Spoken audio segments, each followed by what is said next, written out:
आपने सुना आज जो एक और आर्टिकल छपता है, सबसे पहले तो ये बताएं ये हो कैसे जाता है कि पाकिस्तानी किसी जर्नलिस्ट को खान साहब के पास जाकर बात करने की, उस तरीके से इंटरव्यू लेने की इजाज़त नहीं है, लेकिन इंटरनेशनल मीडिया की एक्सेस कैसे हो जाती है वहाँ पे?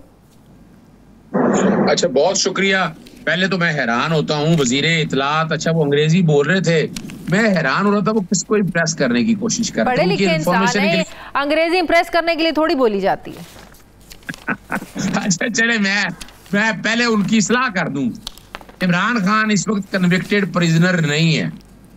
4 केसों में सजा हुई थी, 2 में तोशाखाना 1 इलेक्शन कमीशन वाला और तोशाखाना 2 नैब वाला, उनमें सजाएं सस्पेंड हो गई हैं। बाकी 2 कन्विक्शन और हुई थी, साइफर, उसमें बरी हो गए हैं, और फिर एक और कन्विक्शन थी इद्दत वाली, उसमें बरी हो गए हैं। पहले तो बात है वो कौम से माफी मांगे, तो ये कन्विक्टेड का लफ्ज इस्तेमाल करके तौहीन की है। अब आते हैं अगली बात की तरफ। 9 मई के केसों में उनकी गिरफ्तारी डाली हुई है, या अपना नया तोशाखाना में गिरफ्तारी डाली है, वो अंडर ट्रायल, यानी अभी अंडर ट्रायल भी नहीं है, अंडर इन्वेस्टिगेशन है। यानी ये भी मैं क्लियर कर दूं इस बात को। और इसमें और अगली चीज बता दूं आपको, और मैंने इस हवाले से सदर को और वजीर आजम सबको, आपको याद है मैंने आपके पहले प्रोग्राम में बताया था कि मैंने इमरान खान साहब जेल में मिलने सहूलियात का क्वेश्चन किया था, और सिर्फ 1 दिन की तस्वीर लगा के ये कहा गया कि इमरान खान को बिल्कुल सहूलियात नहीं मिल रही।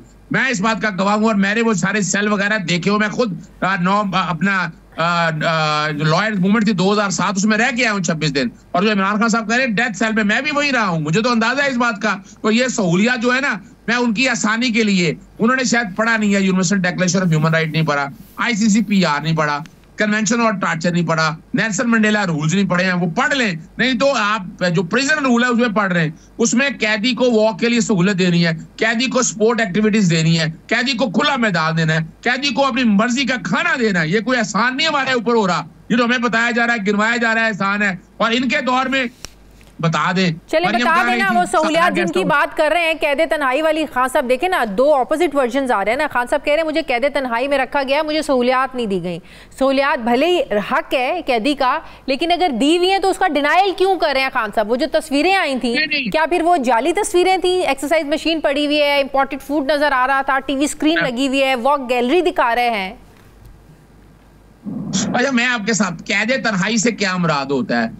यानी कैदे तन्हाई से अकेले कैदी को रखना है, वहां पर कोई मिलजुल नहीं सकता कैदियों से, और उसमें 4 बैरक्स के अंदर आप एक मशीन रख दें, तो क्या मशीन रख देने से कैदे तन्हाई खत्म हो जाएगी? सवाल ही पैदा नहीं होता। और वो आपने तो वो कमरा देख लिया, वो कमरा 7 बाई 8 फुट का ही है। चलें, ये भी शुक्र अल्हम्दुलिल्लाह कि वो कमरा ऐसा नहीं था कि जो नवाज शरीफ के लिए बेडरूम के स्टाइल में साला का गेस्ट हाउस, वो नहीं था। इमरान खान ने इस तरह की सियासत नहीं की है। अब आते हैं अगली बात की तरफ के, जो बातें सारा चल रहे हैं ना आप, यानी पहले तो इस बात को बड़ा वादा डिनाई कर दें। एक पब्लिक इंटरेस्ट के अंदर मैंने पिटीशन फाइल कर दी है, उससे पहले 25 तारीख को अडियाला जेल में कैदी जो है उनके बारे में डिटेलें जनाब चीफ जस्टिस आमिर फारूक साहब ने मांग ली हैं, और नई दरखास्त भी मैं दे रहा हूं जिसमें मैं UN कन्वेंशन वर्किंग पेपर जो है उस पर इम्प्लीमेंटेशन के हवाले से बात कर रहा हूँ। ये सहूलियात इंशाल्लाह।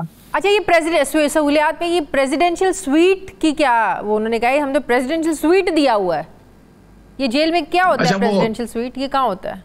अच्छा, मैं आपके लिए अगली बता देता हूँ बात। देखिए, अंडर दी प्रिजन रूल जो एक्स प्राइम मिनिस्टर है या ग्रेजुएट हो या टैक्स गुजार हो, उसको बेटर क्लास दी जाती है। और जब ये अटक जेल से ये लेकर आए तो इन्होंने लिख के दिया कि इनको बेटर क्लास देंगे। और प्रेसिडेंशियल सूट को इस तरह का होता है, एक बैरक 7 बाई 8 जिसकी तस्वीरें आपने दिखा दी हैं, प्रेसिडेंट सूट वो होता है जो नवाज शरीफ को दिया हुआ था। मरियम सफदर में विजिट किया, बाथरूम, यानी जिस तरह का बाथरूम रखा हुआ है ना कि उसी जेल के अंदर, ये इजाजत ही नहीं है। इमरान खान को एक भी सहूलत नहीं, आ जाए इसमें जुडिशल कमीशन में ला लें, आकर देख लेते हैं, तहकीक करते हैं, वो अपना वोकला जाए, सिविल सोसाइटी जाए, जर्नलिस्ट जाए, वो जाके जेल के अंदर एक एक चीज की तहकीक करके आए, तो आप ये ज़हन में रख लीजिएगा शर्मिंदगी होगी, इनके लिए भागने के लिए जगह नहीं मिलेगी। तो जो प्रेस कॉन्फ्रेंस का मकसद ये था वो कालम का गुस्सा उतारना था। कालम के हवाले से मैं आपको बताता चलूं, देखिए हम भी जाते हैं ना, मुझे पहले ये बता देना कि पाकिस्तानी सहाफियों को तो एक्सेस ही नहीं है कि जाएं और जाकर बैठकर सुकून से इंटरव्यू कर लें। बाहर के मैगजीन्स में, बाहर के अखबारों में आर्टिकल भी बड़े बड़े छप जाते हैं, इंटरव्यूज भी छप जाते हैं। वो इंटरनेशनल जर्नलिस्ट की एक्सेस क्यों कैसे इतनी आसान हो जाती है खान साहब तक?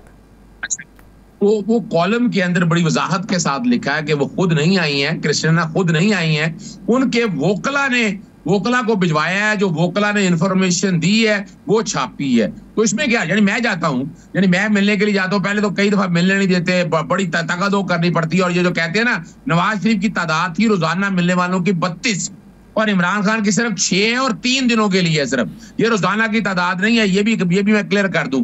उसमें जब हम जाते हैं, हमसे पेन भी ले लिया जाता है, लेकिन हमसे जो इन्फॉर्मेशन होती है बाहर आके मीडिया को बताते हैं ना कि क्या गुफ्तगू हुई है। इसलिए कभी कभी, जैसे अभी लास्ट टाइम जो गए हैं इमरान खान साहब से, समी इब्राहिम, बाकी सारे जर्नलिस्ट के, बुशरा बीबी से भी मुलाकात हुई और जो बातें उन्होंने कहीं आकर बाहर कह दी। तो इस तरह ये जो, मैं इसको अनहोनी नहीं समझता, मैं कह रहा हूं ये डर और खौफ है इनका, आप रोक नहीं सकते हैं। इमरान खान इस वक्त कन्विक्टेड कैदी नहीं है, अब वो एक आजाद कैदी हैं, एक ऐसे पर्चों में है कि जिनमें अभी ट्रायल भी शुरू नहीं हुआ। ये भी बताना चलूं कि उनमें ट्रायल भी नहीं है। तो उनके साथ कह रहे थे आज के 6 से 7 और रेफरेंस आ रहे हैं खान साहब के खिलाफ। अच्छा, वो मैं बताऊं ना, वो मैं ख्वाजा साद रफी का केस मुझे याद आ गया।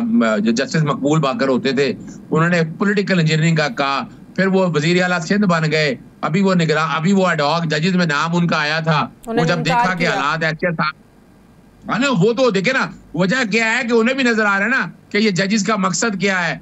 मैं जो बताना चाह रहा हूँ कि अभी 6-7 रेफरेंस जब आएंगे, दूर के दोल सुहाने हैं, हम भाग नहीं रहे, फेस करेंगे, सबको फेस कर रहे हैं।